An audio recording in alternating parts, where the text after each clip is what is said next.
to fight their rights, to get their rights non-violent way.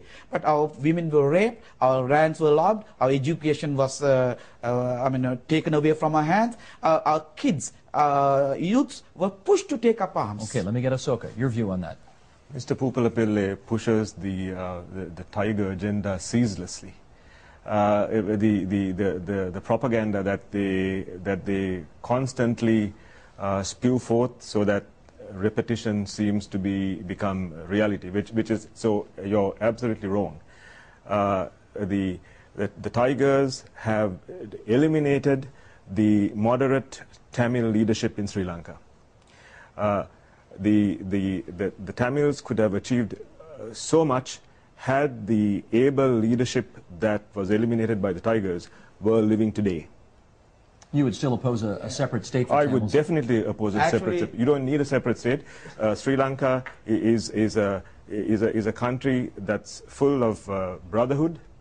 Well, there can't be that much brotherhood. There's 70,000 people killed over the last 20 plus years. But that's because of the terrorism of the Tigers. It's the Tigers who caused that. Okay, just a minute. Sharon, your turn. Well, I think we need to understand the question very clearly. The Tamil struggle for demand, or the demand for equality and recognition, it predates the liberation tigers of Tamil.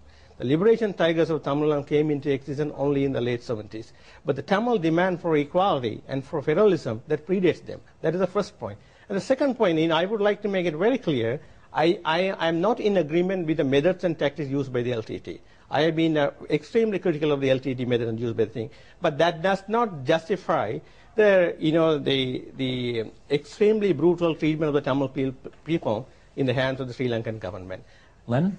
Yeah, I really want to come straight to the point. Actually, the problem in Sri Lanka is not even in the topic. You said it's a civil war. I totally deny it's a civil war. It is a war against terrorism, because there can be a political solution, or any sort of peaceful will come only LTT is eliminated. Because the thing is, all these past days, there have been a number of times there were different dialects. When Tamils were killed in thousands in 1956, in 1958, in 1961, in 1977, in 1983, there was no LTTE. In 1983 alone, within 3 days, 3,000 Tamils were massacred, and hundreds of Tamils became refugees in their own homes. How do you respond to that? Yeah, let me. There was no LTTE. Let him respond. Go ahead. It is a tragic. 83 incident is a very tragic incident. I will not say no, but it is orchestrated by you gotta let him finish. That was orchestrated by then the UNP government. I don't deny. It's a very big mistake they done. But again, I should also make a note of it. Over the course of years, not even a single incident had happened. Even LTT bombing the civilian areas much more than any part of the country, especially in the south, has not aggravated the majority community to do any sort of violence. Let me try this with Asoka here, though. Give me a second. But I'm running out of time, and I don't want to. There's only so much ancient history we can go over and over and over here. Right. We really, I mean, the key issue, obviously, today is whether or not there is in place any semblance of something that could represent some progress in terms of peace. And I gather, looking at other examples in history, you need certain prerequisites in place. You need the majority to acknowledge that it has done wrong. You need the minority to put aside tactics that others find objectionable. You need some willingness to reconcile past injustices. Is there any evidence of any of these three things here? Well, my opinion is that peace is about to bloom in Sri Lanka. Peace is about to bloom? About to bloom in Sri Lanka. Once the Tigers are eliminated from the scene, the leadership, the people of Sri Lanka are desperate for peace. They've been going through a nightmare in the last 25 years of violence. The whole society has been brutalized, and I know from speaking to people in Sri Lanka and Sri Lankans in this country that there is a tremendous thirst for peace. Is that right, David? That's not true, because the Tigers are the symptoms of the root cause. The root cause is the genuine aspirations of the Tamil. How Tamils wanted to share the power, how Tamils wanted to live in that country on equal citizens.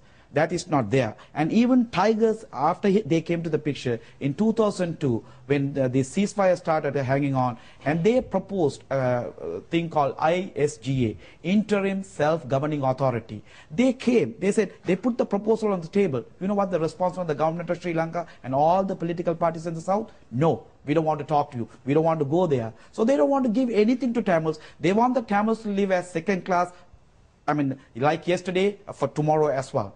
So, what do you expect from them? I didn't hear him say he wanted you to live. Yeah, sorry, Anna. Hold on 1 second. I didn't hear him say he wants Tamils to live a second class. He doesn't say that. That's what they say openly through their policies. And when you put thousands of people in internment camps and illegal detention camps and don't want to give anything, any power sharing to the population, and colonizing their places year after year, and don't want to give any education. Okay, the actions speak differently. Just Anna, come on in, please. I just wanted to address this blooming peace part. Because from what I saw on the ground in Sri Lanka, the blooming peace is pretty far away, if can be seen at all. And I'm primarily talking about the treatment that the Tamil civilians received once they managed to escape the areas of fighting. As you know, there are about 30,000 just internally displaced now who managed to reach Vavunya. And, you know, there are also some people in Jaffna and now in Trincomalee and in Mannar and some other areas. But primarily I'm talking about Vavunya. I hope everybody on this panel realizes what we are talking about. All these 30,000 people, without exception, are in de facto internment camps. I have to say, I've been to many different conflicts around the world, many conflicts where people are displaced, and I've never seen IDP camps that were guarded like these ones. They're surrounded by coils and coils of barbed wire, military and paramilitaries all over the camps. Nobody is allowed out of the camps. There is absolutely no freedom of movement, and very few are allowed in. Relatives are not allowed any contact with the displaced. Humanitarian agencies have difficulty getting access, and all of that is largely done to make sure that these people have nobody to tell their story to. Okay, thank you, Anna. Hang on one second. We're less than 10 minutes here, so I'm going to ask all of you to make your answers a little tighter if you can to make sure we get everything covered. Lenin, go ahead. Yeah, as she said, they have been kept under strict this thing. Before a few days ago, the people who came from the LTT area, right, in that particular area where they were staying, there was a suicide bombing happened. She would definitely deny that, because in place to keep them under secured areas, government has decided to keep them for some time so that they will not be harmed. If we leave them out, there will be much more suicide bombings in the civilian areas. Sharon. Well, I mean, I would like to say briefly, it is not a question of peace blooming. You know, I would rather say there is doom. And, you know, it is not the question of we are going to be having a peace blooming.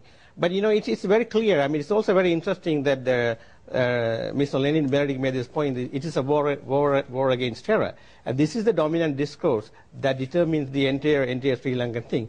That is fundamentally erroneous. And we know what exactly happened in the name of war on terror. Right. Well, let me ask David the political question here. Do you think the majority of Tamils could accept a settlement which did not include a separate state for Tamils? That was put on the table by Tigers, Liberation Tigers of Tamil in 2002, who rejected it. The party rejected is the Sri Lankan government, and the present president of Sri Lanka, who ran on the platform saying that we don't want to give anything under the United Sri Lanka, we want to give a unitary constitution.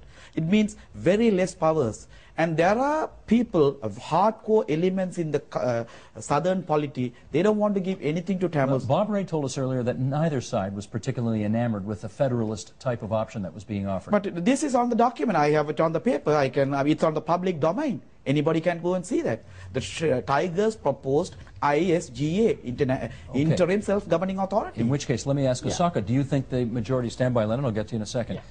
Do you think the majority of Sri Lankans could accept a federal kind of Sri Lankan state where the Tamils have a certain amount of authority and power over their own affairs? I don't want to push this comparison too far, but in a sense, the way Quebec operates within Canada. I think that's possible at this point in time, because people want peace, people are desperate for peace, people want some way to go on with their lives. I think the Sinhalese people and the other people in the south, the Tamils and the Muslims, I think they will favorably look upon a constitutional arrangement which gives some autonomy to the provinces, but